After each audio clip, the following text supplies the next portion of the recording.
Good afternoon. How's everybody doing? Good. All right. My name is Winton Emmett. I am with the Caltrans Division of Local Assistance. I am the Office Chief over Project Implementation North. And hopefully you're on the right flight because we're going to be talking about our project delivery workshop today. Have you guys seen this flyer recently? Yeah? Good. So we're not coming out of left field here. Before I get started, there are a bunch of people to thank, but one of the people I'd like to thank is Patricia Chen, and I want to have her come up here and say just a couple words about helping us put this together on your behalf. So if you'd like to welcome Patricia Chen, come on up.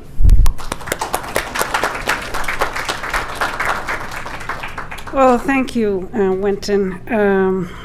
We've been thinking for a long time about wanting to do a workshop because we spend a lot of time talking about programming and selecting projects and things, but delivering them is at least as important. And so this is a great opportunity to do that, and it's all the more critical after the awards that we had yesterday for SB1.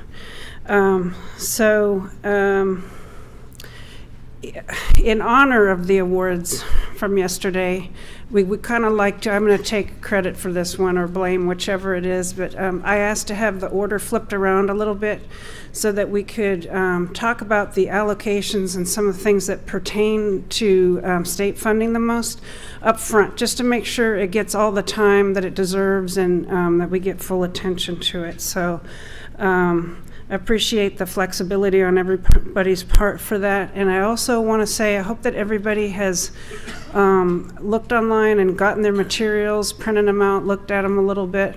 It's a little bit late to be reminding folks, but if you have not and you have a laptop or tablet and you can get to Wi-Fi, you can actually, we'll have some exercises today and you can actually work through them on your electronic devices. So I think that the thanks really goes to Winton and John and the folks from two Johns, John Flores and John Houle, for their help, for their work in putting this together. They did an excellent job, turned it around, and have been all along very responsive to the regions that we're working with them. So thank you, and thank you all for attending. Thanks, Patricia. Thanks kind of go all around. It was a group effort. Patricia helped out. I've written down some names here, and I'm sure I'll probably forget someone, but we kind of had a workshop group that was meeting about once every 2 or 3 weeks to go over the material and put it together, which included Patricia, Don Batiste, Jose Luis Caceres, got the name? Joe Stramalia, John Houle, Peggy Sue, John Flores, Ross McEwen, Luke, I didn't remember your last name, but you were there too. I don't even. Thank you. And Kenneth Cow as well. So if I've forgotten anybody, I'm sorry, but anyway, I wanted to thank you as a group for helping bring this together in short order. So here's the flyer that went out. If you want to go to the webpage, Gino. And here's the webpage that we put up on our local assistance website. If you scroll down a little bit, you'll see that the agenda shows we're going to be starting with OA management. And like Patricia mentioned, we flip-flopped that a little bit. We're going to actually start with Joe Stramalia's piece talking about project delivery in general. Then we're going to go into allocation and authorization overview. And then we're going to do the OA management piece that has the worksheet in there. And this is going to be up there for a while, so if you happen to miss something during this particular workshop and you need to go back and kind of revisit some of the slides or the worksheet and some of the numbers, that'll be up and you can always download it at your convenience. So with that, if there aren't any questions, we'll get going. Any questions real quick? No? Great. And everybody can hear me and I'm not speaking too loud. Okay. So, Joe, you want to come up real quick and I'll get your slide loaded up there.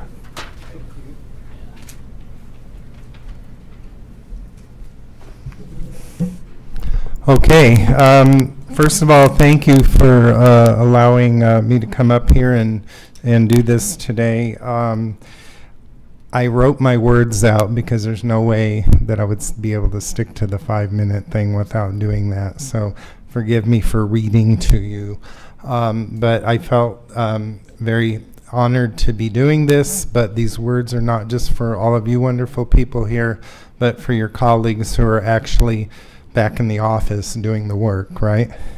So with that, we'll get started. My name is Joe Strummer. I've been a regional planner for Kern Council of Governments in Bakersfield for the last 26 years now. Although we've tried and failed as a region, we do not have a sales tax measure. Which one? Oh, okay, yes, sir. We do not have a sales tax measure. However, at the conclusion of MAP 21, Kern COG member agency staff, underline member agency staff, collectively delivered 136% of all available OA to our region. So, 136% of our amount that we got, but it was a good thing. So for that reason, I guess, that's why I'm here today, to share our secrets to success in 5 minutes. So let's get started. Okay, you are not a party of one. It just feels like it. So for everybody back at the office, I'm talking to you too. Relationships are important. Oh, did I not? There you go. Okay. Relationships, they're important. Respect the folks around you, stakeholders, the public, agency colleagues, managers, directors, state and federal partners. Super important. Understand their burdens that they're confronted with so you can be more purposeful in your efforts and responses. Understand and embrace that project delivery is a very important conclusion to transportation planning. Project delivery work as a regional planner requires that you be a jack of all trades, right? You are the keeper of the peace, translator of policy, the comforter, the enforcer, the taskmaster, and more. You are a parent to many children. Be a team player. Always be ready to provide support to your local agency staff. Always be building your regional team. Your member agency staff already have jobs. Don't expect them to know how to do your job. Give them clear directions on what you need. 26 years later, it's always a challenge to figure out how to be clear on what we need from each other, right? So not always that simple, and if you don't figure it out the first time, keep at it. Okay. You are a Disneyland ride. Sorry, there's more from the other one, but this is important, okay? You are a Disneyland ride if you do it right. Be ready to educate newbies and seasoned staff alike on what you need from them. You've heard it all before, but the newbies haven't. The seasoned staff may have run into a problem that they can't solve. Help them. When you see a new staff person show up to a meeting or technical committee meeting, say hello. Confiscate a business card from them and add them to your project delivery contact list. If you don't have one, make one. Use Excel, Microsoft Access. There's a lot of cool ways to do that. When they call you, answer the phone and listen, and if necessary, help them. And I will say, looking at faces here in the audience, I'm preaching to the choir, so I'm doing this, You guys already know all this, but this is what it's about. Okay.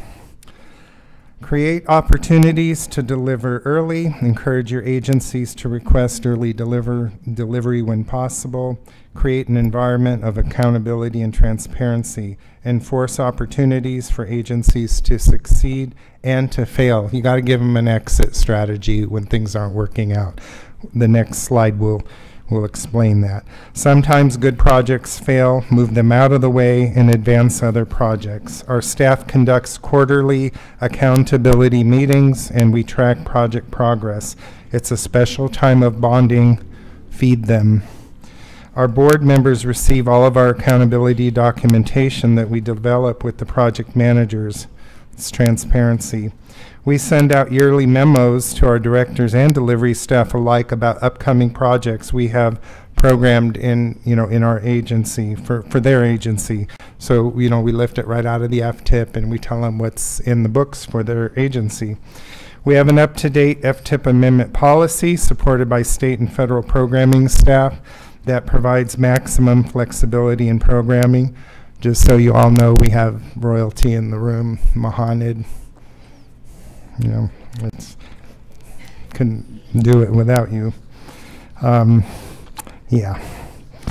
So, in a moment here, okay.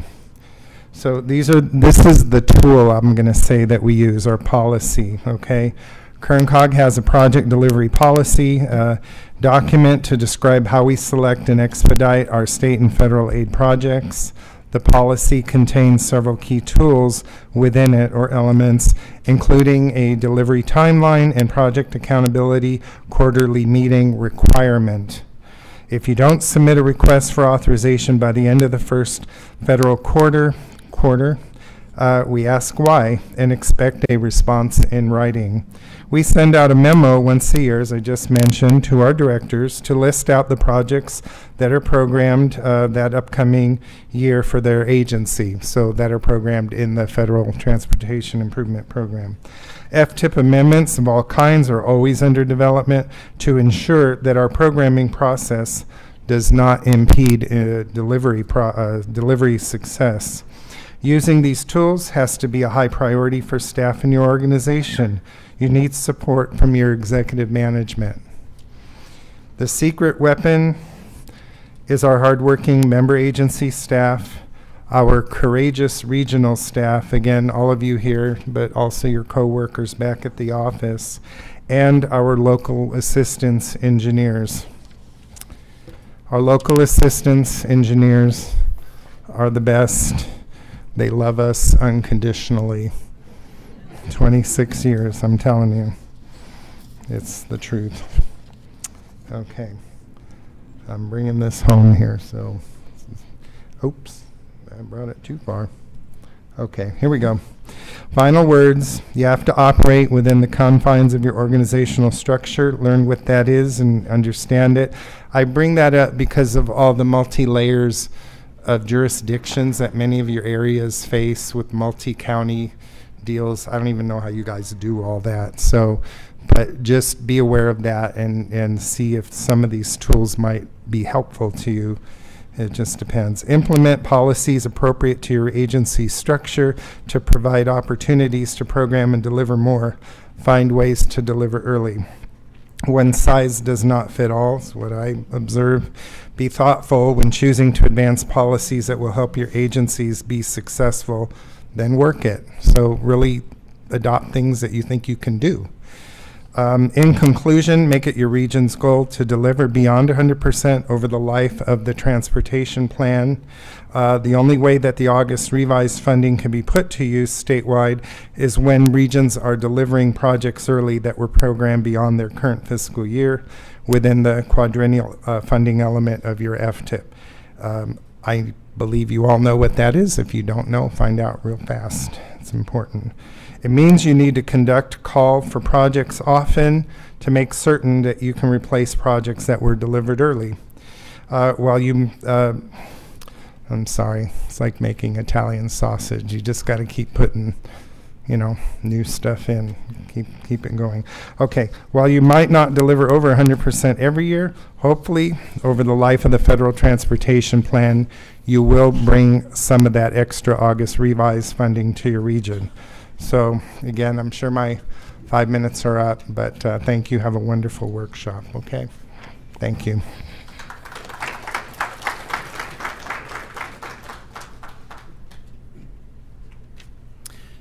Thank you very much, Joe. One of the things I forgot to mention before we began is there was an underlying theme as we were developing this, and part of that is training the trainer.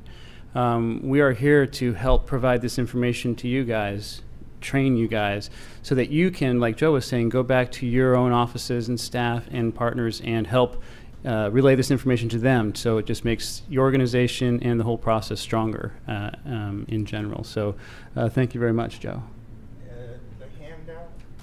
Yeah. It has the timeline on it. Okay, there was a handout on the slide. Yeah, it's buried in there. It's a hideous timeline. That's Kern-Cog's policy about the timeline and that sort of thing. One page out of the policy. Can't find it, don't worry. And he has, we got some business cards up here that we can hand out if you have questions on that. So speaking into the mic so that the folks on out beyond can hear it. Okay, so with that, we're going to move on to our next section of the presentation, and it's going to be the allocation and authorization overview. And with that, John Houle, come on up and take her away, and I'll call it up on the PowerPoint. All right. Thank you. All right, they told me to get the mic about 3 inches from my mouth here. So I thought I don't know if they know me real well, because I usually like to just yell at people doing presentations. But I'm going to try my best to stay anchored here and run through the slideshow from the podium. Let me give that a try. I think they got me ready, huh? All right. So I'm John Houle. I'm with what's called Implementation South Office. You guys heard Winton mention that he's in the Implementation North Office. We have the unique situation of being 2 office chiefs who do basically the same job with different geography. Winton had volunteered to be my floater today. He'll be bringing a mic to you if you need to say anything. We want to make sure we capture your questions, not only here in the room, but on video as well. So he'll be moving around a little bit, or raise your hand and he will get to you. All right, for a start, I always like to take advantage of the opportunity to start off by talking to you about one of my favorite topics, us. We, in implementation, just give you a quick idea of what our role is in this whole authorization allocation game that we play.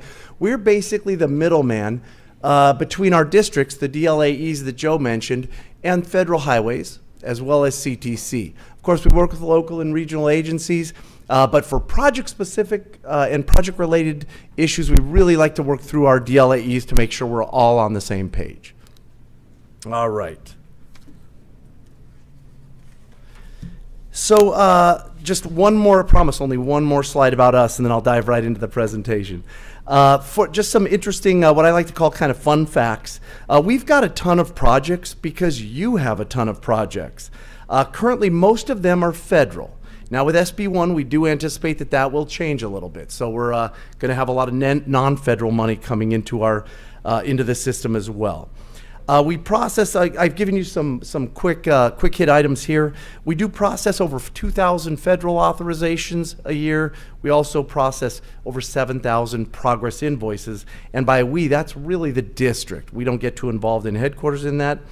Not on the slide, we do a little over 200, say around 200, little over 200 CTC allocations a year. But again, with SB1, we're anticipating that's going to be about 400. We're going to be doing about 400 a year. SB1 is going to double our allocations. All right, enough about us. This is what I want to talk about today. The one thing I want you to take away from this slide is what's not written up there, which is please jump in any time and hit us with any questions as we go. I do have a couple of points where I will be planned interruptions by some guest speakers as well. So hopefully that'll keep things moving. And again, raise your hand. Let us know if you have anything that comes up. All right, diving right in.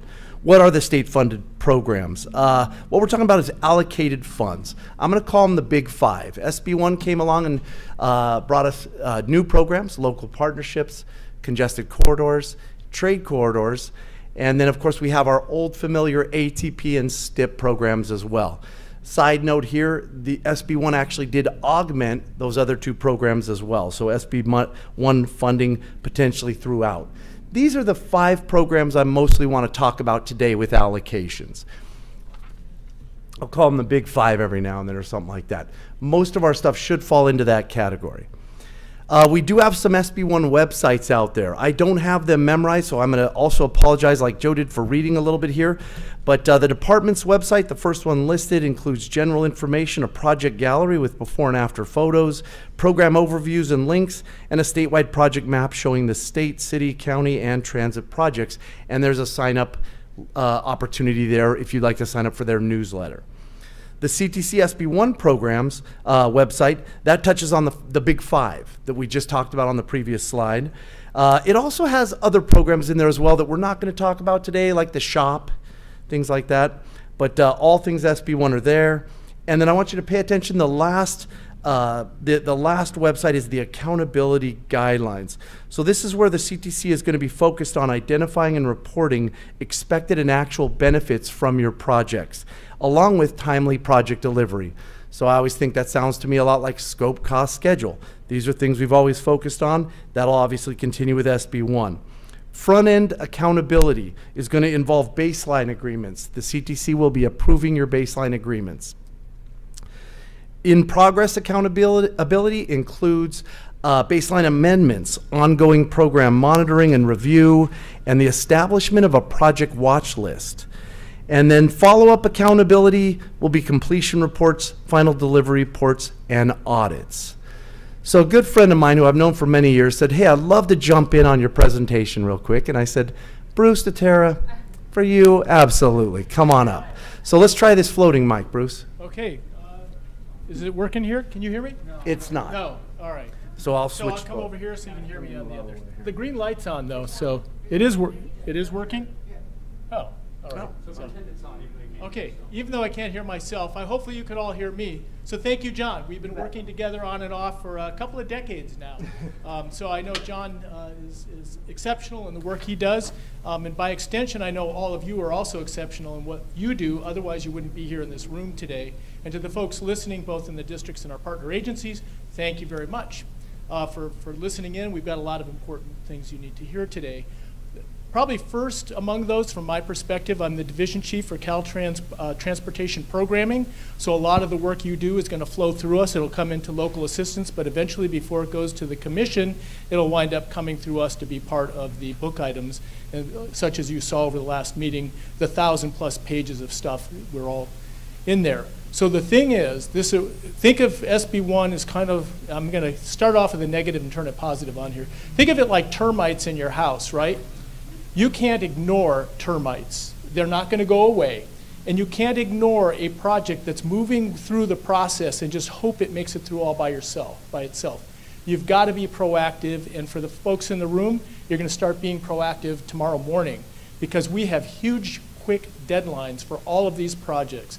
Our first report to the commission is due in October of this year, reporting on the progress we've made thus far in implementing SB1 as a collective across all of the programs. And all of those reports are going to wind up coming through Caltrans. Everybody is new to the SB1 processes. We haven't had experience with them. We've tried to mimic the Prop 1B processes as much as it makes sense to do so, but there's also a lot of new innovations, new programs. If your project's getting stuck or you're getting stuck with a district or with headquarters, don't let it just sit there. Undo it, find somebody to talk to, keep your thing moving. We have no time to waste. I know our projects here are not going to go if I can use Stephen Mahler's example at the last commission meeting, where the folks that were failing to deliver the bridge seismic retrofit are getting called up to answer to why their project's delayed. We don't want any of your projects to be the ones that are called up to be the first failures. Today you saw applause at the commission meeting for the first allocation that came through for the congested corridors, and then I think we had 4 projects on the LPP side. Yep. So don't be the first of those to get called up on the other side of that.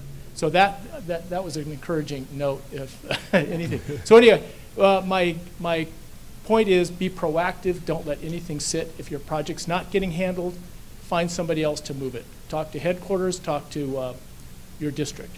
Talk to your district first, and then headquarters is the last resort. So thank you. All right. Thank you, Bruce.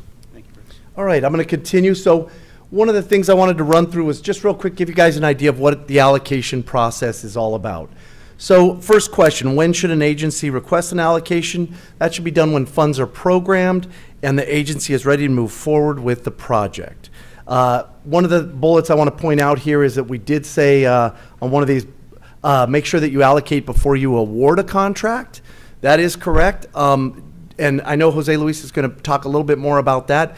Just bear in mind, if you are federally funding the project as well, there's federal funds involved, you actually have to, you'll have other requirements that talk about authorizing before you advertise. So that's a little different. You're allowed to advertise if it's just state funded. Also keep in mind, it's going to take you about 7 weeks from the time you submit it to your DLAE to get to an actual CTC vote. So when is a vote? It's at a CTC meeting. When is a CTC meeting? I changed the order of my slides there on you real quick. CTC meeting prep schedule is right here. Along the left, and I apologize for those of you who printed this out, you're going to have to jump one and cut back to it. So on the left side of are all the meetings for 2018 when the CTC is actually having their meeting and vote. The column next to it is when the requests for allocation are due from the local agencies to our DLAEs. And again, I'm just mostly wanting to point out here 2 things. One is it's about 2 months before the actual meeting. So there's a lot of time involved. You'll have to put that in your project schedule. And no one really likes to hear this, I don't think, but I'll say it anyway. There's always another meeting. If you missed the one, if you haven't made it in time and you're unable to get to the meeting you were hoping to, there's always another meeting. Maybe the answer to that changes a little bit in June or May as you're trying to get this in, but for the most part, they have multiple opportunities during the year to get your vote. So let's back up a little bit here and talk about why the heck does it take 2 months to get this thing in to a meeting. So there's a process we have to adhere to here. And it starts out with local agencies submitting a complete package. And I want to go ahead and just say that one more time, is of submitting a complete package to the DLAE, or to the DLAE that they can review and move on to their headquarters area engineer. From there, the headquarters area engineer reviews it, adds it to Viper, submits it to budgets. Budgets then submits it to programming and the CTC liaison, who in turn places it on the final agenda. And of course, the CTC ultimately allocates the funds requested, or not. After the CTC allocates funds, our area engineers generate an allocation letter. We're often having to also generate a program supplement agreement, and then we're working with our accounting, our local programs accounting, and distributing this to the local agency. So within a couple of weeks of the CTC meeting, you should be getting notified. Of course, with access to the web, you can find it a lot quicker than that. Just to jump in. Yeah. Hello, can you hear me over there? So just to jump in really quick on that. So we do generate the allocation notification letter, and on that letter it also has the deadline of your timely use of funds on there, but you don't have to wait to get that letter before you start your work. So pay attention to when the CTC allocates your projects, and that is your trigger to get going. That sort of sets your date of being able to get reimbursed. So some people sometimes, oh, we didn't get the letter yet. Please don't wait for the letter.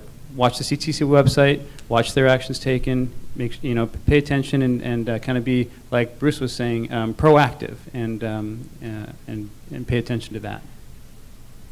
All right, thank you.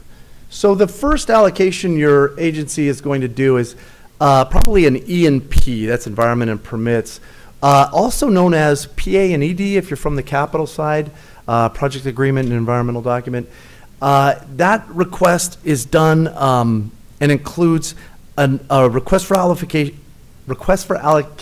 checklist and the actual request for allocation. Part of that is going to involve the RTPAs potentially. There is a line in there that talks about that you may need an RTPA concurrence with your E&P allocation request if primarily 2 things happen. One is if the request constitutes a change. Are you changing your project description and scope? Are you exceeding the amount you originally had programmed? Or are you advancing your funds? And then the other way that that the RTPA would be involved is if they actually pass a resolution requiring their concurrence on these documents. The checklist very quickly provides information on basically information on your project, the amount of funding and phase you're requesting, the meeting you'd like this to be voted at, and those type of items. A lot of information there. Then the actual RFA gives opportunities for more boy, I'm struggling here, sorry. More verbose answers. I think of it as maybe like the essay part of my tests when I was in school, kind of essay questions that you can run through.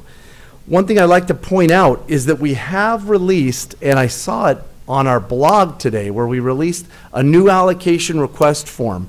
So that's going to be used for any of those big 5 programs to do allocations. It's a dynamic form. You're not having to jump around in our manual as much. It's going to take the place of both the RFA and that checklist. It's like I say, a dynamic form. It reacts when you fill out certain check boxes. It responds to those and asks for the pertinent information. And I like to say it's one form to rule all forms. That's the one we're going to be running with here, and we're pretty excited about it because we think it's going to make your job a lot easier. Yes? We got a question here, hold on. You said it was blasted out today, and I think I got copied, but I just wondered, where is it going to live? Where do people go look for it? So I believe it's on our website, on the same page that our forms are on. Is it also listed as a, I don't know the form number or how they're doing that. So yeah, it's currently listed on the same place where you would find the, call them the old or the current, or what our normal allocation forms. It's listed in the same place. I'm sorry? Yeah, the Local Assistance Program Guidelines webpage. It'll be listed under Chapter 22 as well as Chapter 23 under the LAPG page.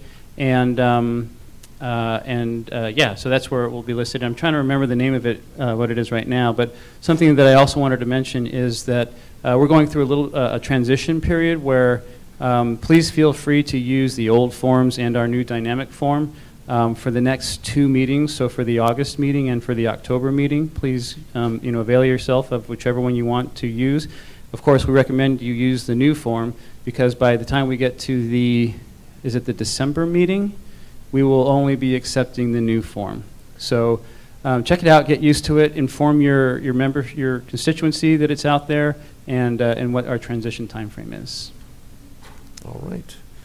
Additional documentation for an E&P allocation, submittals of finance letter and the PPR. I think those are fairly familiar documents to folks.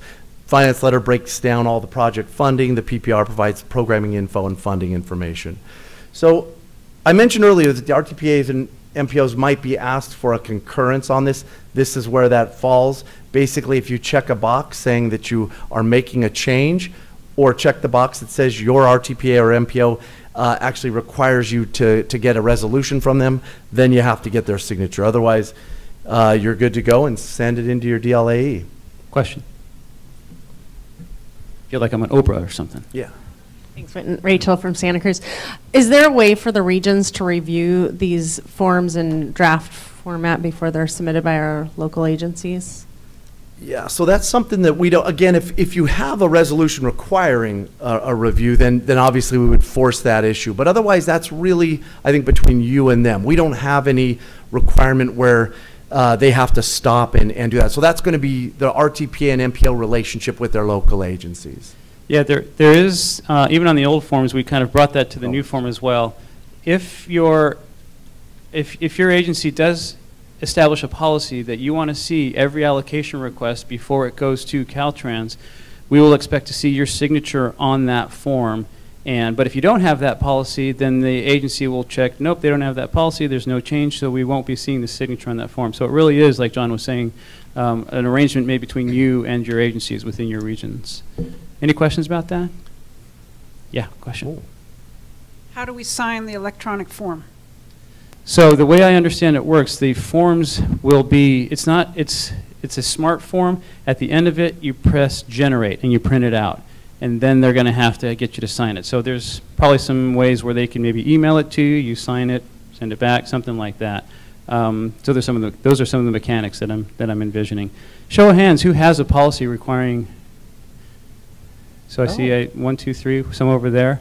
Wow, okay. Yeah, okay. And who does not have a policy? Great. Who? Okay, so a gentleman here was saying that they're an MPO, not an RTPA, so you're in limbo with that. Okay. So yeah, and there's another question back there. Hold on a second. I just wanted to add that on the time extension, I think the MPO needs to, or the RTPA, they need to sign those forms. That's the conclusion with Jaime. You're getting ahead of my presentation. And the other thing too, for District 11 with the Sandag, I think we agreed that the change will be on the time. They need to sign it on the time extension, and if there is a change of scope. Great. So yeah, it really varies from region to region. That's Nahed Abdeen, the area engineer for District 11. Thank you for the information. So yeah, so be aware and take that under advisement.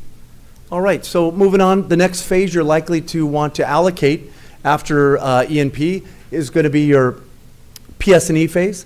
Maybe after that, right-of-way phase. They're very similar as far as their requirements when it comes to allocations. It's going to be the same thing as your E&P, and then you're going to need to also have a CEQA document. We need to know the type and approval date. We also will ask you for an EResolution if it's higher level than a CE. And if your project is federalized, we'll ask to see the NEPA document. Of course, we'll be all over that NEPA document because we're the ones actually approving those. All right. Another question. All right. Okay, question here. Don Batiste Sandag, just for those who are not aware, can you explain what an EResolution is? Because I think people watching this who might not know might not understand that. Show of hands, who knows what an EResolution is? Who does not know what an EResolution is? Okay. Basically, an EResolution is you send your environmental document to the CTC, and they review it and then give you this EResolution that shows that you have been approved for future consideration of funding. Greg Wong can correct me if I'm wrong. And once you have that, basically you are able to get your funds allocated. But that must occur before you get your first allocation on any project. Is that right, Greg? Yeah, not E&P. Sorry, so for the PS&E and right-of-way and construction allocations, you must have your EResolution. For the E&P allocations, you don't have to have it. Question here in the back. It's only for if your environmental document is higher than the CE. deck. And if your environmental document is only higher than a negative deck. Correct. We're getting a nod of confirmation from Greg.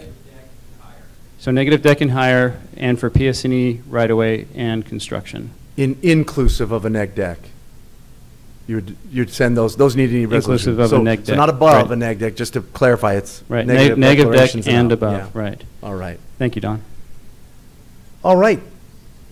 Moving on. Construction allocations. That's likely your next allocation request. Again, same submittal as the PS&E and the right-of-way, but now we're also going to need a right-of-way cert date if you're state funded, and we actually need the right-of-way certification if it's federal funded. I also included in here engineer's detailed estimate. I was going to take it out of this slide, and then I thought, nah, this will cue us up to talk about something that's coming. So with SB1, our understanding is that CTC is now requiring or going to be requiring a PS&E certification on all of their construction allocations. They're going to need Caltrans to certify PS&E. We're still working on what that means. We're not sure exactly what that is, but we're working on that right now. We do have a certification process on the federal side, which has a certification and a checklist and all that we ask you to run through. But we're working that out, and more info to come on that. And just one comment on that. We are not trying to lengthen the process of an already lengthy process. So we are trying to, like John was saying, work on it so that what makes sense. And the point is, CTC wants to make sure that what you have, the funds that have been awarded for your project, is the project and the scope that you are building and moving forward with. And it's consistent, and not only that, but that you're ready to go. So we don't want to see an allocation and then you're waiting around for 6 months and not being able to move forward with your project and then come in with a time extension. So we want to impress that point on you because it's definitely been impressed upon us because we want to keep the money moving here. We don't want projects to get allocated and then to get stagnated because agency wasn't ready to move forward. All right, so you noticed on every one of those slides it said subject to timely use of funds requirements or deadlines. So let's talk about those for a minute. Basically, if you, the timely use of funds are something that is established in statute. They're intended to encourage delivery. When funds are allocated by the CTC, they are subject to timely use of funds deadlines. And I always think of the four main types. Allocations, which basically means that you need to allocate your project within the programmed year. Expenditures, those are for support phases, need to be expended within the state fiscal year the allocation was made +2. And then award your project within 6 months of construction allocation, and completion, have your construction project done 36 months after award. So what happens if you can't meet one of your timely use of funds deadlines? You will need a time extension. Deadlines can be extended up to 12 or 20 months depending on the type of funding and the deadline it is. And again, the CTC does need to approve that. There's only one extension allowed per phase, per type. And I actually have a handout I wanted to bring to your attention. So I'm going to leave this at the back. I made 50 copies. I don't know if that totally makes it through the room. But maybe I don't know if we could just leave them at the back or hand them out. Basically, it's a one-page table. One of the guys in our office who does time extensions came up with this, and it essentially gives the 5 programs we've been talking about: SB1, ATP, STIP, and the SB1 programs, and gives you details about when you can request an extension and how long you can request it for and which phases it pertains to. I thought it was really good information. Printed out, thought it was a really easy one-pager to hang on your wall. So maybe the question comes up, when should you request a time extension? The answer would be prior to the deadline actually hitting. So before you hit the deadline, get that extension request in, work with your DLAE, they'll work with us in headquarters, and we'll get that in front of the CTC for approval. One more thing I want to mention is, well, how do you get it? Of course, forms and justifications. Maybe I'll take the short version on that, stick with that answer. So, and of course, when you do a timely use of fund time extension, everybody gets to sign it, as Nahed pointed out. So the one other thing I would say, when you do this, be prepared to show up to the CTC meeting and defend your extension request. All right. That is how we do our allocations. One of the other topics we had here, and I get to turn it over or back to Winton, is the other allocation requests. There are other ones that we do as well. I'll let Winton run through those. So on the screen you'll see SB 184, AB 3090, and LONP. Have you guys heard of these before? Who has not heard of these before? Okay, so these are kind of tools in the STIP allocation, or not, I'm so used to saying STIP allocation, but tools in the allocation toolbox.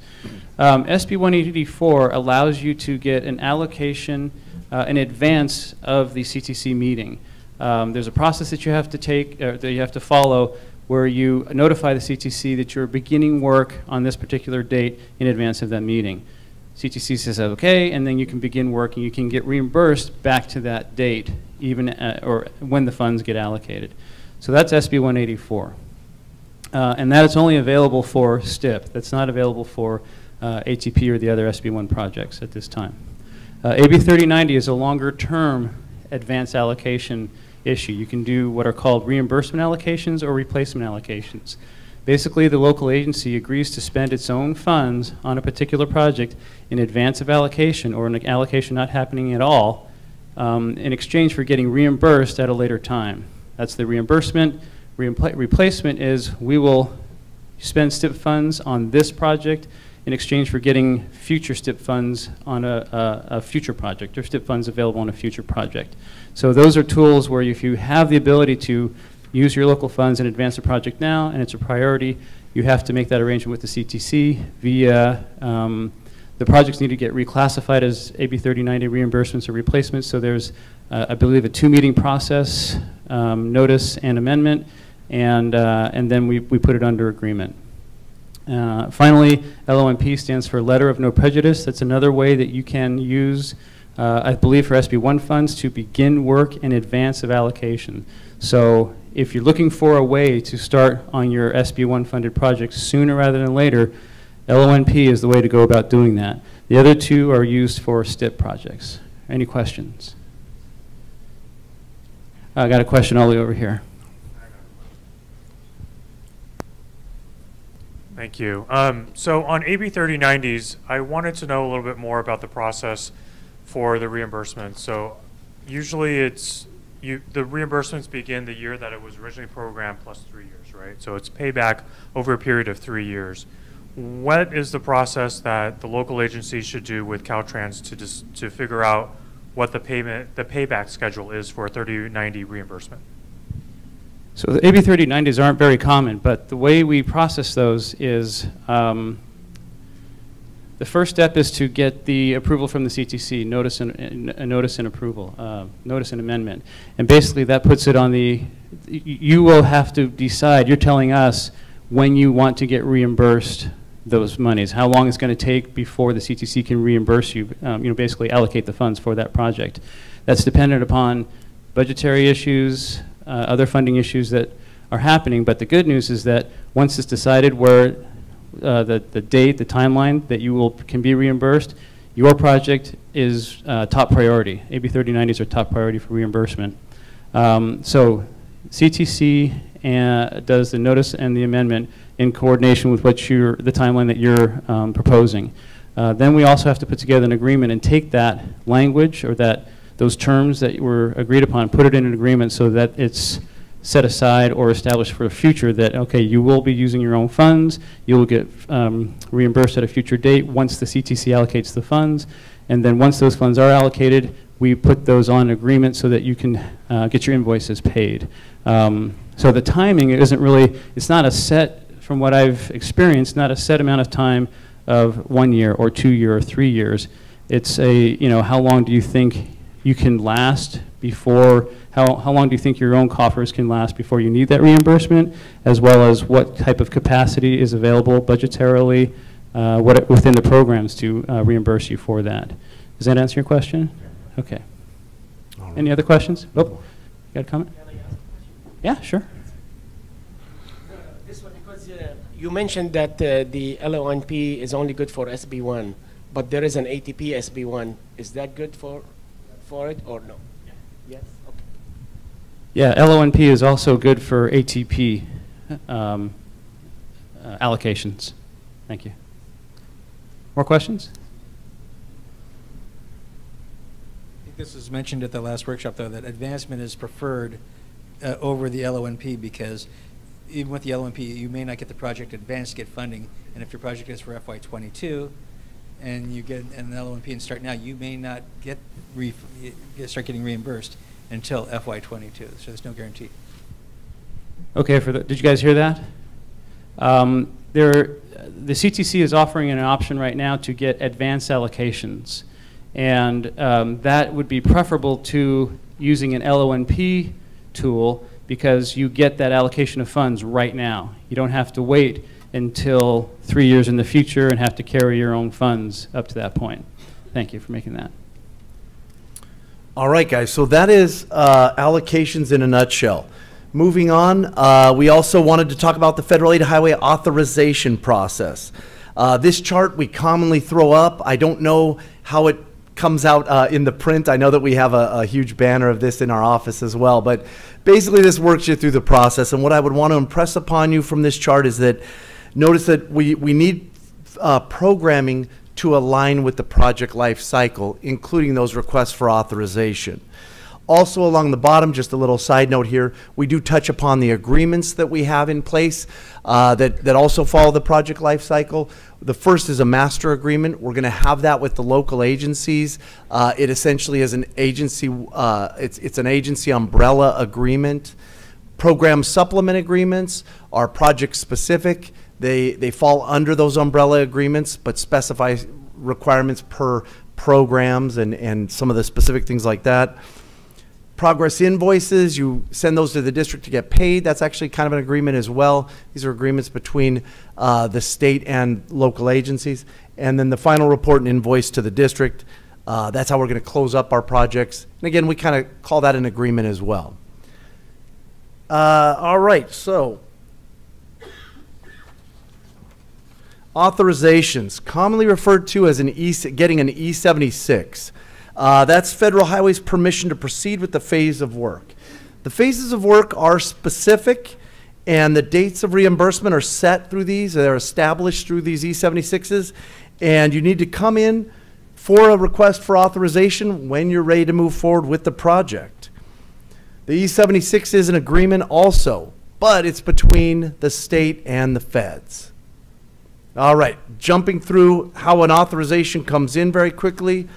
Authorizations make their way through the system, starting at the local agency, submitting an RFA, then to their DLAE. Their DLAE will review it. Our current goal is to spend no more than 28 days doing that at the district level. It goes to Caltrans headquarters. Our area engineers get them. They review the E76 and submit it to Federal Highways. Our headquarters area engineer goal right now is 14 days. And Federal Highways has a goal of, I think still it's 10 days. They've waffled around with like a 7-day possible goal setting that. So say 7 to 10 days at Federal Highways. Now, that's all going to change pretty soon because we are rolling out a Lean 6 effort in which we're trying to combine that Caltrans review time. And instead of being that 28 plus 14-day time frame of 42 days, we're shooting for a full total Caltrans review time of 14 days. That will be coming out in October of this year. We've worked on that for almost 2 years now, so we have a question here it's in the taken a back. while to get there, but we're there. So I have a question. That slide you showed that had all the steps for, you don't have to go back to it, had all the steps for how a CTC allocation happens? Yeah. Is it possible that after you roll out this, it might be 14 days shorter for the submittal date for a CTC allocation request? Yeah, they don't follow the same path. So there was a no in the back of the room from Greg Wong. So apparently not at this time. yeah. But we're always looking to. And I do have a slide that'll kind of maybe We're help always looking for illustrate ways to that. improve the process. So we appreciate your support. All right, now we're going to a resources discussion, are we? Resources. Yeah. All right, cool. So that's how it makes its way through the system. Like I say, we are looking at this. It's not hard to see that these are review steps that we make in the district and in headquarters. For those of you familiar with like Lean Six Sigma theology, it's an easy one to see. We had to do this Lean Six effort and tighten this down. So we've done that. We're going to be moving forward. We have a number of folks out in the districts. Some of you may even be aware of some of your local agencies, maybe even some RTPAs, I'm not sure. Our membership was over 70 agencies are participating in our pilot program where they're already starting to use the quicker version. And I think we are hitting, as an average, I think we're hitting like 11 days of review or 12. It's really tight like that. We want to do them all in under 14 days or less. We're not quite there, but we're getting close, and we're a heck of a lot closer than we are to the old 42-day time frame. So we're excited about that. So PE authorizations. PE refers to preliminary engineering. Again, for those of you with capital side experience, PE covers both the PA and ED and PS and E phase, or the allocation phases that we have. Covers all those in one big phase. Federal Highways does not differentiate. I was asked a question by somebody who said, hey, while you're talking about this, can you let me know about PES and field reviews? So you have heard of a PES, preliminary environmental study, and I think it's also preliminary environmental screening, depending on which document you look at. And field reviews, that's where we're all meeting out in the field and going. So let me just say this. In a perfect world, the order of proceeding through this would be you get your project programmed, then you do a PES. You submit it to your DLAE, and the PES is going to tell what the environmental impacts, the potential impacts are, and it's going to talk about the studies required and things like that to proceed with your project. So the perfect world is program your project, then submit a PES to your DLAE, hold and submit a field review, and then come in for your authorization. Question comes up though is, do we have to do it that way? And the answer is no. A few years ago, we started what was called conditional E76s. We realized that the risk is really low, so we're not calling them conditional E76s anymore. We will allow you to come in and authorize first after programming, but before the PES and field review are done. One of the reasons you might want to do that, maybe you have some pretty, it's a pretty extensive project, and you know you're going to have a lot of expenses with that, with getting that information pulled together. Maybe you're hiring a consultant to do that work, and you'd like to get that reimbursed. So we do have some sort of exceptions we allow for that to be done, and you can actually submit an authorization request without a PES or field review. According to our manual, if you do this, we are expecting you're going to submit a field review to us within 4 months of the authorization. You're going to get a little feedback from DLAEs, and the reason is these field review forms contain a ton of information, and that's what the DLAEs want. They want more rather than less when we don't know a lot about our project. So you're going to get some pushback from them. They really want those field review forms. They want those to get in, to fill out our information, get as much as we can figured out about a project. Let me throw something else at you. One of the bullets here. Final design can begin only after NEPA clearance. So you don't actually have to come in and request an authorization for final design. It's part of your PE. But the expectation is that you will not begin final design work until you get your NEPA clearance. So what does final design mean?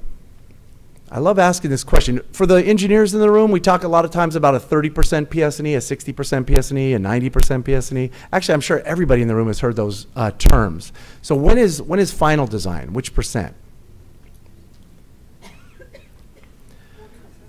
40 to 70? Okay. Sold, I'll take that. I'll take other answers too. I'll take 30, I'll take 90. The real answer is it depends. What do you need to do in design work to get to your NEPA document? Some projects are pretty easy. You can get a NEPA clearance by only getting to about 30% PS&E. Other projects are very complicated. You need to do more work to justify what you're doing in the environmental document, to get more information about your impacts and how you're going to mitigate those. So you can go above that. It's kind of subjective. I would encourage you to get your DLAE on board with you. I think most of them feel just as I do and just as I did when I was a DLAE, that there's a lot of flexibility here, and if you make a good justification to me, we'll let you continue doing your design work beyond just a number, a 30% or something like that. I always like to use that example because it makes me look like a really good guy. All right. We got a question here in the front row. All right. I stalled long enough. I know we're focused on local assistance projects, but for LCO projects where a local agency is implementing a project on the state highway system, do the same rules apply? I mean, we're getting a lot of pushback that we need like 65% design before we could consider moving forward with final design, but are there different standards, I guess, in general for local assistance projects than there are for LCO highway projects? So I'm trying to think of an example where where I can tie it to. Do you have something right off the top of your head, or Local project on a state highway. When you introduce a state highway, you introduce a similar yet different set of rules. So as far as the standard that John was describing, there's probably some other things involved, other steps in the process, other units within the capital side that have to be involved with that.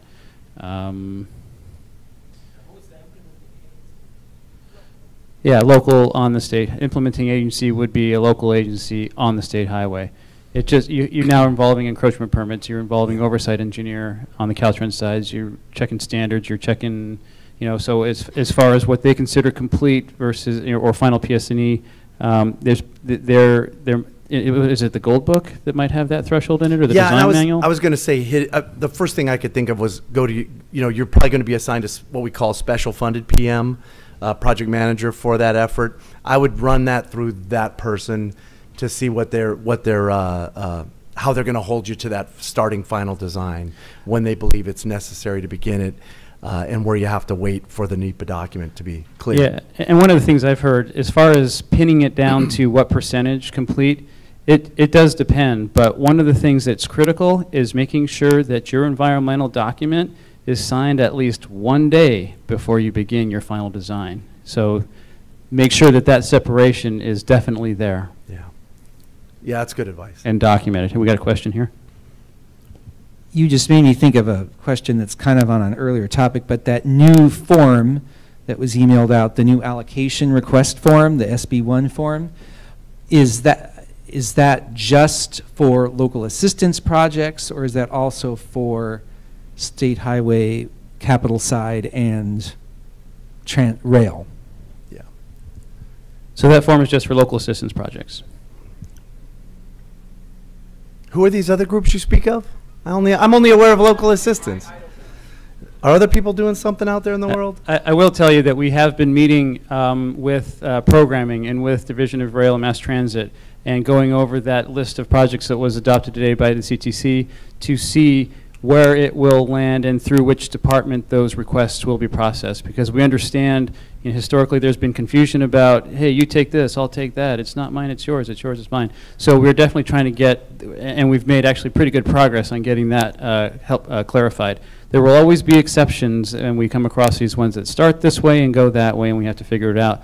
But we're definitely wanting to at least clear the way with regard to how it enters Caltrans. And Bruce wants to make a few more comments. This is the area where I was talking about if your project gets stuck, don't just let it stay stuck. Push on us. If you're not getting a response from somebody, if you're working with the district, if the DLE is not able to do that, contact the district's single focal point. If you're not sure who to contact, you can contact headquarters programming, and we'll help to work it back to the local level. We don't want to see any projects languish because you can't figure out who to talk to in Caltrans, or Caltrans you may find is disagreeing with each other, and so we'll resolve that problem in programming if you can't get a straight answer. The last resort, and then I bring this up, the last resort is to contact the commission for help. But we don't want to have you have to go to the commission to get help. But, you know, that's a worst case, but it's better to contact them than to let your project languish. Right on. So that's the number one thing. They want to see you succeed, we want to see you succeed, and your partners definitely want to succeed. Yeah, at the end of this presentation, I do have Bruce's home and cell phones, so I'll be giving those out to you. So PE authorization, we talked about when you need one and how, you know, what it's for. How do you actually get one? Pretty easy. I always tell people, basically, we need to see the RFA, or request for authorization. We need to see programming, and we need to see a finance letter. Now, again, that finance letter is going to go away with our Lean 6 effort. We're taking that out of the local agency's hands and out of our district hands and putting that firmly in our area engineers' hands to develop and submit. But those are basically, that's the gist of what you need to submit for PE authorization. I think I'm going to cruise through it if you guys will let me be that brief. Nope. Was that a no or a yes? No, a thumbs up. All right, thank you. All right, so cruising on. The next one is a right-of-way authorization. So after your PE, you're probably going to be authorizing right-of-way. The PE phase does allow some preliminary environmental work to be done. Let me say that again. Preliminary right-of-way activities to occur and commence, but you're only going to be doing what I'll call the real right-of-way work once you authorize right-of-way. And I think I have. Did I skip it? I did. I jammed right by it. Sorry about that. So how do I get right-of-way authorized? All right, just like before, we talked about this with the PE. You're going to need your RFA, you're going to need your programming in place, and you're going to need a finance letter for now. This time, though, with right-of-way, we're going to add that you also do need your NEPA environmental document. And I think of these RFAs going from PE to right-of-way to construction is kind of evolving. As we get more information, we get further down the line, they get a little bit bigger, you're asked for a little bit more information, and so it's kind of an evolution in the form. And we're getting more knowns about a project. Hopefully that makes sense. The construction authorization, we love to beat on this. Authorize before you advertise. We want to drive that point home because it is very hard to recover from that if it's not done. For a construction authorization, again, very much like right-of-way and PE, but now we're adding some additional forms to it. We're adding the PS&E checklist and certification. We talked about the need to start doing that on allocations as well. We also talked about having your right-of-way cert now that you're at the construction phase. Your local agencies need to do DBE and ADA annual forms and a QAP every 5 years. Let me jump back, because I do want to hit this slide a little bit harder. So with construction authorizations, maybe a couple of points we're going to make. Is that when you're doing this, you can separate out your construction and your CE, or your support for construction. We highly recommend you do that. Even if it's just throwing a few bucks on it, we think that helps with inactivity and allows you a little more flexibility. If we don't authorize CE and you start, we can't authorize CE. We're done. So we always recommend throwing a little bit of money at that when you're federalizing a project. We got a question? And that's the same case with your right-of-way, right? With your right-of-way utility and your right-of-way capital? So utilities are a little bit different, but right-of-way and right-of-way support, we now can do together, if you'd like. We can authorize those to be paid out of as one phase, so you can move the funding around within that. That was something we recently did. So if I don't have But any... not utilities. Okay, not on utilities. So right-of-way and utility, right-of-way engineering. I have to have federal funds on utility and on right-of-way capital. in Yes. order for me. Okay. Yeah, still a unique authorization there. All right. Cool, so we got through construction authorization. You guys, I'm just going to, when I've trained on this slide before, I always have everybody repeat after me. So I'm just going to wake you up here. I know we're getting a little bit long, but I will take a break after John's finished with his deal. But I want everybody to say the mantra, authorize before you advertise. Now I want you to say it like you mean it. Authorize before you advertise. Now say it like your life depends. Now like your life depends on it. All right, great, thanks. Cool, thank you. All right. But only Yes. if it's federally funded. Right, if it's Yeah, SB1, you want to allocate before you award. There you go. That's it exactly. That's a new mantra, okay. New one, all right. Excellent, okay. All right, so another topic I wanted to touch on was advanced construction. It's an option you have in which your local agencies can use their own funds to start work on a project, but what we call AC for advanced construction, the AC authorization establishes a start of federally reimbursable work. So even though you're not technically billing the feds for the work, you've established a date that anything done after that is eligible for reimbursement once that AC conversion is converted. Once that AC is converted. So AC authorizations are converted by doing a regular authorization. And then technically the feds are going to obligate your funds. Once they do that, you can bill the project for all the work done up to that point. Again, I want you to keep in mind that your programming does need to align with this request. So if you want to AC your project, and again establish a line in the sand that everything after this date is eligible, we're going to need to see that programmed. Often it's programmed within the FTIP document. You'll see parentheses in AC. Sometimes we've seen, I think, advanced construction written out. But that's how we do that. And then when you're ready to convert it, we're going to need to see the programming again. All right. So why do this? We do this on larger projects. We do a lot of our bridge projects. We do this on where we only provide a little bit of funding at a time. As milestones are met, we're doing authorizations to get you a little bit of additional money. Why do we do that? It's so that we don't lock up huge unused chunks of federal funds for years at a time. And of course, bridge projects take years. It also allows locals to advance projects, maybe if they've exhausted their OA or appropriation for the year, apportionment for the year. You can manage your funds internally rather than reaching out to other MPOs or RTPAs for loans. And we'd love to see more of these because we believe it would reduce inactivity.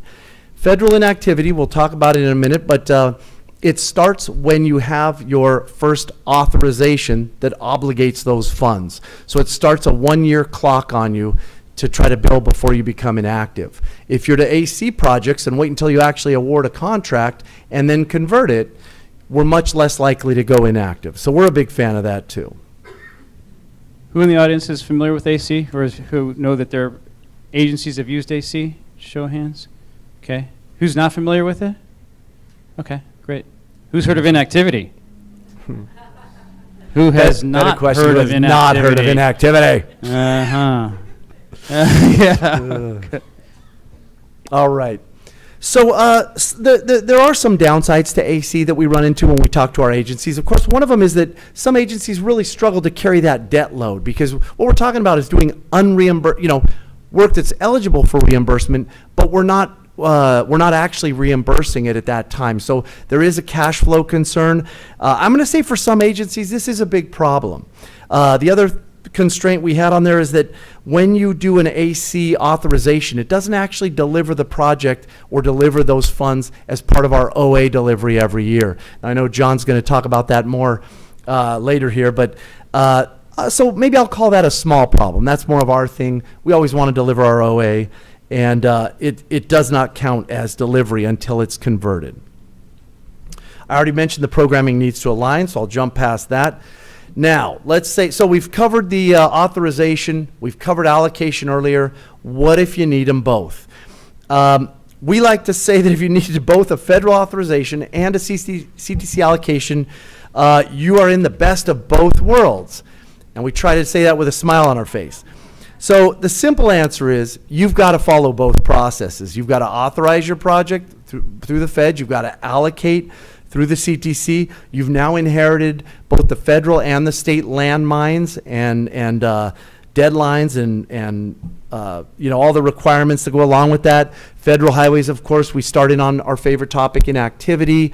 We have PE greater than 10 rules. We have right-of-way greater than 20.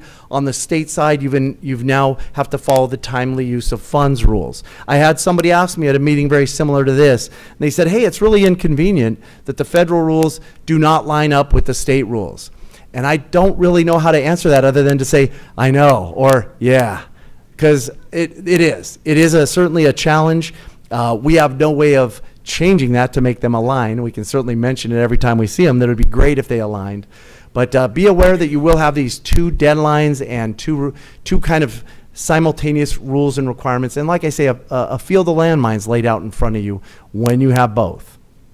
I know on the programming side, if anybody can get the federal fiscal year aligned with the state fiscal year, I think that would help solve some of those little 3-month issues between the end of the state and federal years.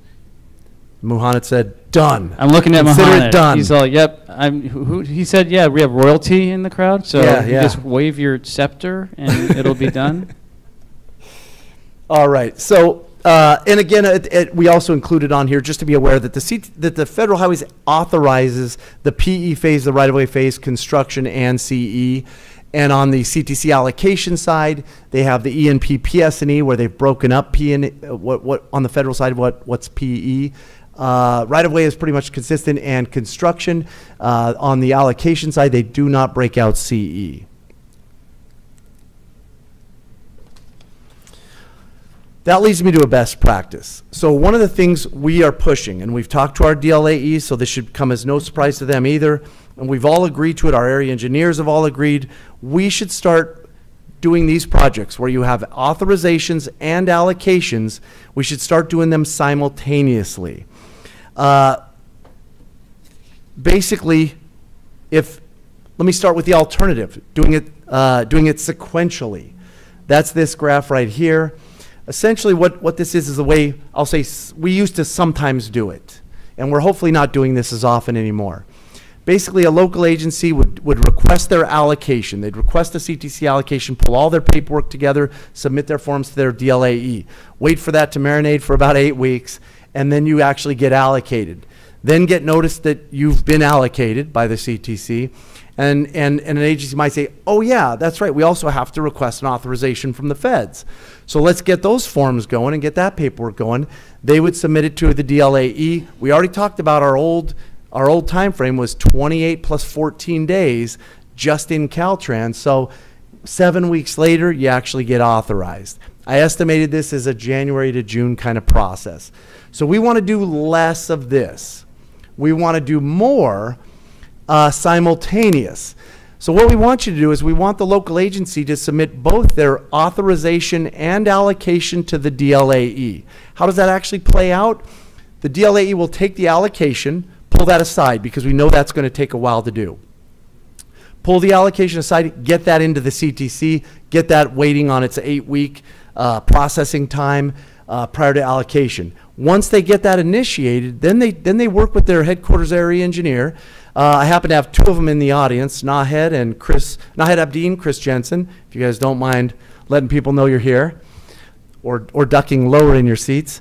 And our DLAEs and their staff will work with our area engineers to review your authorizations and basically have those ready to go.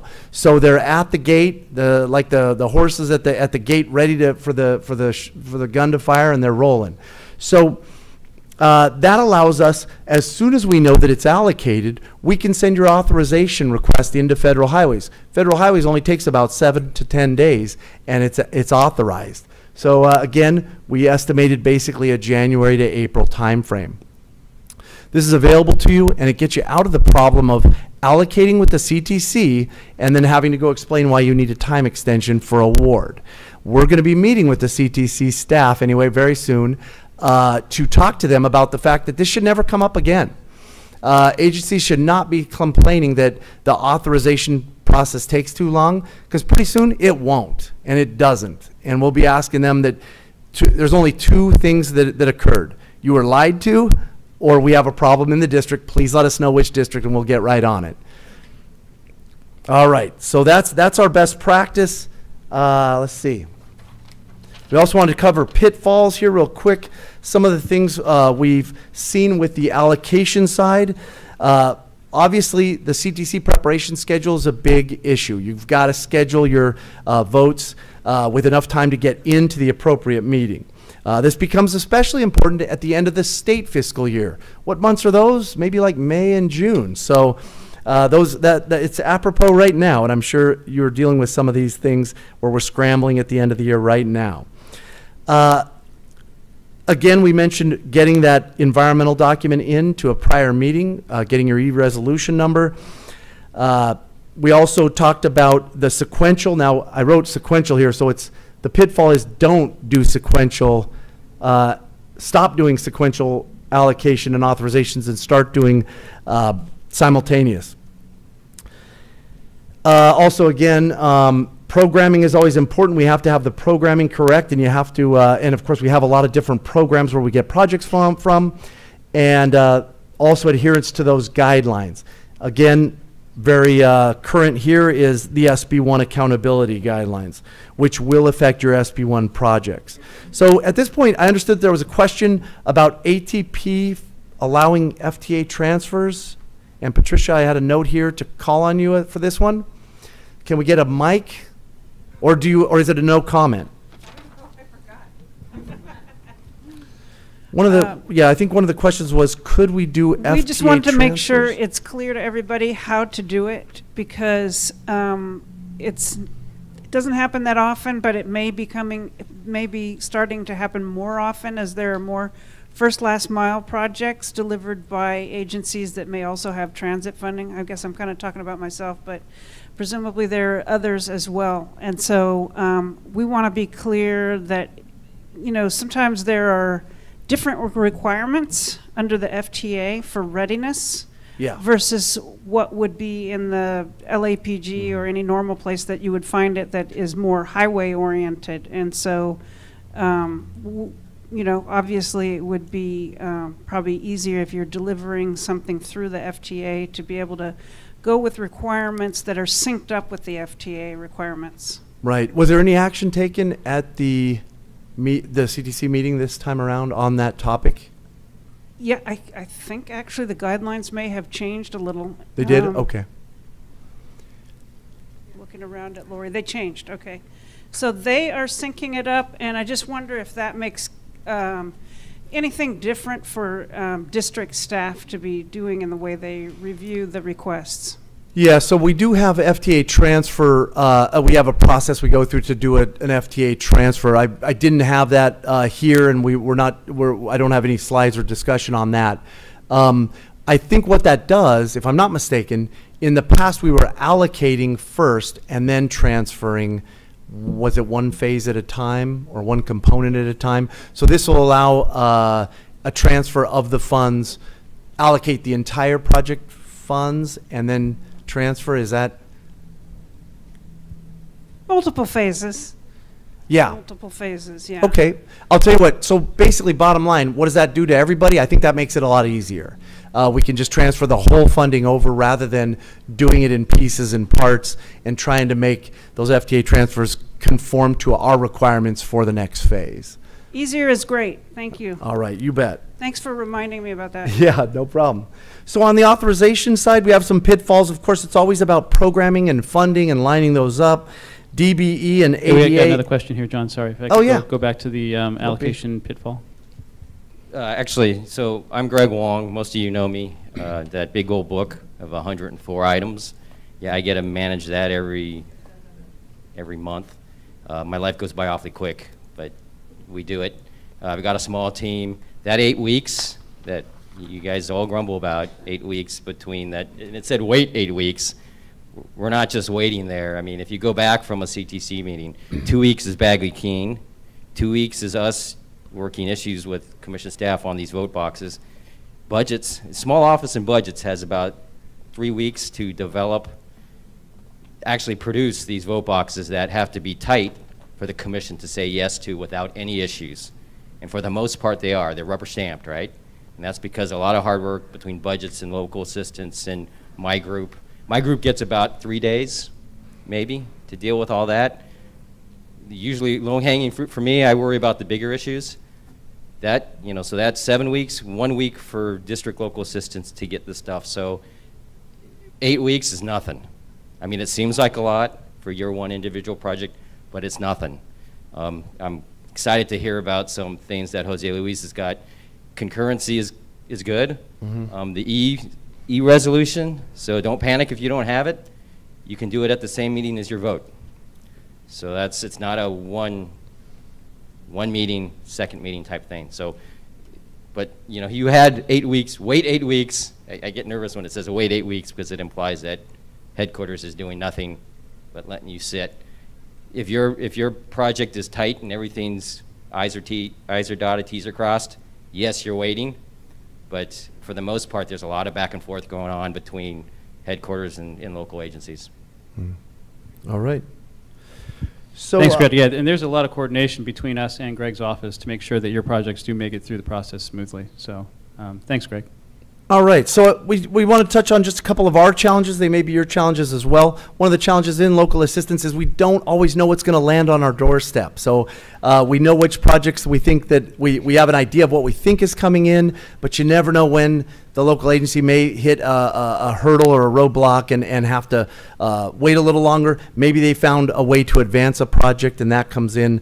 And so that's something that we're always sort of taking the challenge on of trying to figure out what's going to show up the next day. Other challenges are, of course, with handling changes in scope. Those are always difficult. Maybe building what you programmed is actually change in scope on steroids, where something got built and it's done, and it was not what we thought it was going to be. So those are certainly challenges for us. Imbalanced delivery. I heard in Joe's presentation to push for early delivery in the federal fiscal year. We love that idea. We have October 1st starts every fiscal year, federal fiscal year out. We are allowed to start diving in and authorizing projects. Generally, by May, we do May 1st is usually our open call for anyone who has a project ready, send it in and we'll get it through. But we end up still doing over the years close to half of our work in that last quarter of the year. So we'd love to get that in earlier, have you guys competing and waiting to then maybe jump on additional funds if and when they become available, and have our program mostly delivered by like the end of the third quarter. Keep up the good work on that. I know you guys are pushing, and it is working. Those numbers have come down. We're delivering a little less of our program in the fourth quarter every year, and we like that. We would love to take summer vacations too. Inactivity is a big deal. Just quick, did you guys hear the numbers on the OA delivery currently this year? So if you missed it, we're doing much better than we have in prior year. At the end of April, we were at 51%, which is compared to 46% last year. So you think to yourself, 5% improvement. It's like, well, that's not too bad. But in the last 2 weeks of May, through the first 2 weeks of May, I should say, we've had a lot of FTA transfers go through, and large E76s, as well as some of the match exchange funds, and that in itself amounts to about another 15%. So midway through May, we are at about 65% conservatively, maybe between 65 and 70. So here we are with only 30 to 35, and I say only 35 to 35% of the program to deliver for the last June, July, August, September, 4.5 months of the year, which is terrific. And I would say congratulations to you on getting the word out, banging the drum, early delivery. So I think it'll present some other challenges down the road, but I think it's just better for California in the long run. But I just wanted to put that out to you so you guys are aware of it. Yeah. All right. Additional challenges, we mentioned inactivity. There's a 2% goal. For better or for worse, I would say whether you call it federal highways, you call it Washington, D.C., you call it the politicians, they have decided that 2% is our goal for inactive funds. And anything above that means you're not managing your funding well. And unfortunately, here in California, we have been battling with this 2% rate. I know I've gone ahead, and I think I went to the Church of Inactivity about 2 or 3 years ago, and I ended up being, I joined, and I'm on the choir. This is how they're doing it, for better or worse. Is it the way I would do it? Is it the way I would judge a program? No. But that's how they're doing it, so we're working really hard to get that going. While I was sitting here waiting to get started, I got an email from Federal Highways. They want to meet with us to talk more about inactivity. So this is something we're pursuing some improvements and trying to get a handle on, and trying to encourage folks to invoice us once they've authorized their projects. Another challenge, rules keep changing. MAP 21 becomes the FAST Act. We have Buy America waiver requirements on vehicles that hit a while back. Now we have SB1 and the requirements that come along with that. So that's always challenging. We mentioned the CTC meeting and making sure you get yourself ready for the appropriate meeting. And of course the political climate, which changes and probably leads right into an SB1 discussion too. But I won't do that right now. Best practices, coordinate with your local agencies. Push them to stay on scope, cost, and schedule, and deliver within their program when they're programmed. And maybe push for early delivery. Clarity. Please don't make us guess what we're doing. I know as the area engineers, I always think of them as hammers, and as long as we're getting nails, we can move those through pretty quick. And as soon as the nail is not there, and it's now a screw or something, it's a bolt, we kind of go, oh, wow. So be clear with what you're asking for. Denote toll credit usage, air quality, advanced construction, different requests like that. Have that in your FTIP document. Have that in your programming. Again, I think you guys are doing a really good job of that. As a general rule, it seems like we are seeing that. Please keep that up. It does help us. And again, early delivery. We feel like this is working based on the numbers Winton just quoted. We are getting better every year, and we appreciate that. So upcoming improvements, this is what we're going to be doing for you. We have the E76 process we talked about. We also have a Lean Six effort on our invoicing. Our invoicing is going to be about the same time frame. We'll be rolling that out. How are we going to get better at our invoices? We're going to reduce the errors. And we want to do that by consolidating redundant forms, making our forms smart and a little more dynamic, reducing supporting documentation, and requesting only that supporting documentation that's required of us.